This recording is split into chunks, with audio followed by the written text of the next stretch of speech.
Hello friends, welcome to Suvaiyana Samayal. இன்னைக்கு நம்ம சுவையான சமையல் சேனல்ல ரொம்பவே சுவையான வாழைப்பூ கிரேவி எப்படி செய்யறது அப்படிங்கறத தான் பார்க்க போறோம். வாங்க வீடியோக்குள்ள போகலாம். சுவையான சமையல் சேனலை நீங்க இன்னும் சப்ஸ்கிரைப் பண்ணலனா சப்ஸ்கிரைப் பட்டனை கிளிக் பண்ணி சப்ஸ்கிரைப் பண்ணிக்கோங்க. கூடவே பக்கத்துல வர பெல் ஐகானை கிளிக் பண்ணி ஆல் செலக்ட் பண்ணிக்கோங்க. இந்த சேனல்ல வர வீடியோஸை மிஸ் பண்ணாம பாருங்க. வாழைப்பூல மேலே இருக்கிற 2-3 லேயரை விட்டுட்டு நடுவில் இருக்கிற பூவை மட்டும் எடுத்து நல்லா க்ளீன் பண்ணி ஒரு பூவை 3ஆக கட் பண்ணி தண்ணியில் போட்டு வச்சுருக்கேன். பாருங்கள், இந்த மாதிரி கடைசியாக இருக்கிற பூவையும் கிரேவி செய்கிறதுக்கு யூஸ் பண்ண வேண்டாம். இந்த பூவை நம்ம பொரியல் செய்கிறதுக்கு யூஸ் பண்ணலாம். இப்போ ஒரு கடாய் எடுத்துக்கோங்க. கடாய் சுடானதுக்கப்புறமா தேவையான அளவுக்கு நல்லெண்ணெய் சேர்த்துக்கோங்க. எண்ணெய் சுடானதுக்கப்புறமா கடுகு சேர்த்துக்கோங்க. கடுகு பொரிஞ்சதுக்கப்புறமா ஒரு காய்ந்த மிளகாய் சேர்த்துக்கோங்க. கூடவே ஒரு கொத்து கருவேப்பிலையும் சேர்த்துக்கோங்க. அடுத்ததாக ஒரு 10-15 சின்ன வெங்காயம் கட் பண்ணி சேர்த்துக்கோங்க. கூடவே 2 பல் பூண்டு கட் பண்ணி சேர்த்துக்கோங்க. அடுத்ததாக உங்கள் காரத்துக்கேற்ப பச்சை மிளகாய் கட் பண்ணி சேர்த்துக்கோங்க. நான் இதில் ஒரு பச்சை மிளகாய் கட் பண்ணி சேர்த்துருக்கேன். இந்த வெங்காயம் சீக்கிரமாக வதங்கிறதுக்கு தேவையான அளவுக்கு உப்பும் சேர்த்துக்கோங்க. இப்போ இந்த வெங்காயத்தை நல்லா செவக்க வதக்கி எடுத்துக்கோங்க. இப்போ பாருங்கள், வெங்காயம் நல்லாவே செவக்க வதங்கி வந்தாச்சு.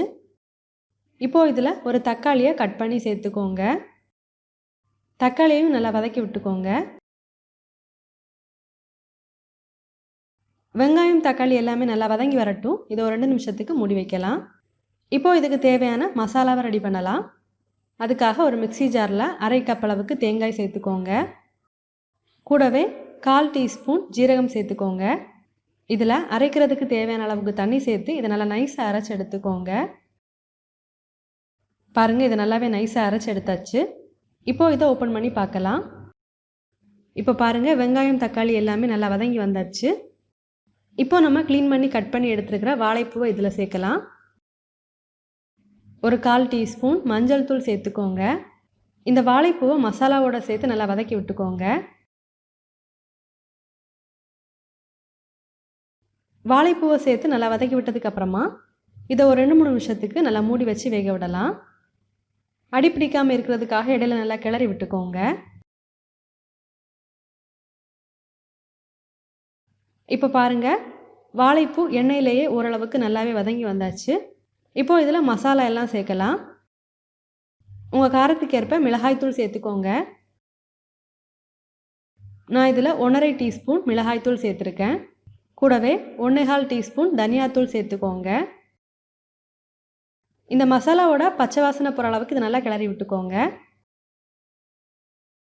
மசாலாவோட பச்சை வாசனை போனதுக்கப்புறமா இதில் தேவையான அளவுக்கு தண்ணி சேர்த்துக்கோங்க. இதை நல்லா கலந்து விட்டுக்கோங்க. தேவையான அளவுக்கு உப்பு சேர்த்துக்கோங்க. ஒரு வாட்டி நல்லா கலந்து விடலாம்.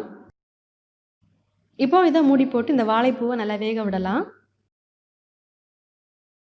பாருங்கள், இது நல்லாவே கொதிக்க ஆரம்பிச்சாச்சு. ஒரு வாட்டி இது நல்லா கலந்து விடலாம். இப்போ பாருங்கள், வாழைப்பூ நல்லாவே குக்காகி வந்தாச்சு. நம்ம சேர்த்துருந்த எண்ணெயும் நல்லாவே பிரிஞ்சு வந்திருக்கு.